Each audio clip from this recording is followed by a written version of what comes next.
Isang magandang araw sa lahat. Tara't samahan nyo kaming bisitahin ng aming kamag-anak sa Montalban. Ngayon nga lang kami nagkaroon ng pagkakataon na mabisita namin ang aming kamag-anak dahil na din sa layo at sa busy sa trabaho yung aking kapatid. At ngayon nga na may sasakyan at nakahanap din tayo ng shortcut kaya napapabilis ang ating pagpunta sa Montalban. Ang papuntahan nga namin ay tiya at tiyo namin sa side ng aming mama. Kung saan isa sa mga tiya namin ay tinirhan pa namin. At nung katapos ng Yolanda at pumunta kami dito ay sa kanila kami tumira. Mga isang taon din kami nakatira doon. Actually, ako ay pabalik-balik na dito at tumira din ako sa mga tiyo at tiya ko sa side naman ng papa ko. At laking pasalamat ko sa Panginoon dahil lahat ng tiya at tiyo ko na natirhan ay mababait, wala akong masabi. At nandito na nga tayo sa bahay ng isa kong tiya at yun na nga si Bunso ay nangangalikot na sa tindahan. Samantalang ang kuya ay walang pake, basta may cellphone lang siya. Si Bunso na super kulit kung ano-ano ang pinagagawa sa loob ng bahay. At ito naman ang bahay ng isa kong tiya, pero dahil nasa abroad siya, yung nagbabantay muna dito ay tiyo ko at ang asawa niya.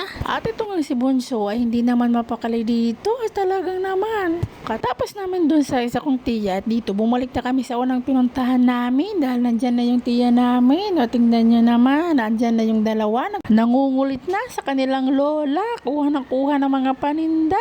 Sasakit siguro ang ulo ng lola nila kapag ganito araw-araw, non-stop ang kakulitan ng mga bata.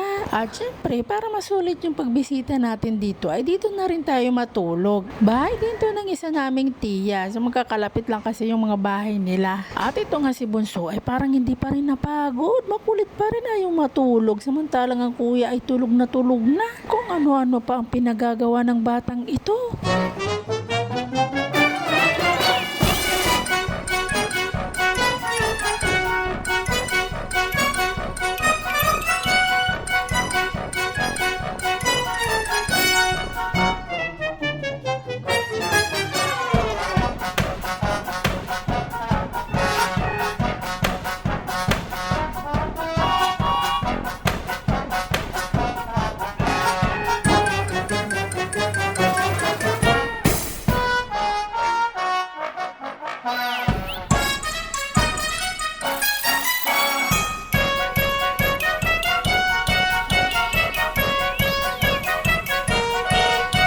Kinaumagahan nga ito, nagkakape na kami at syempre umpisa na naman ang kakulitan ng dalawang batang ito. Pero aminin natin na masaya na nakakapagod ang magbantay ng mga batang makukulit.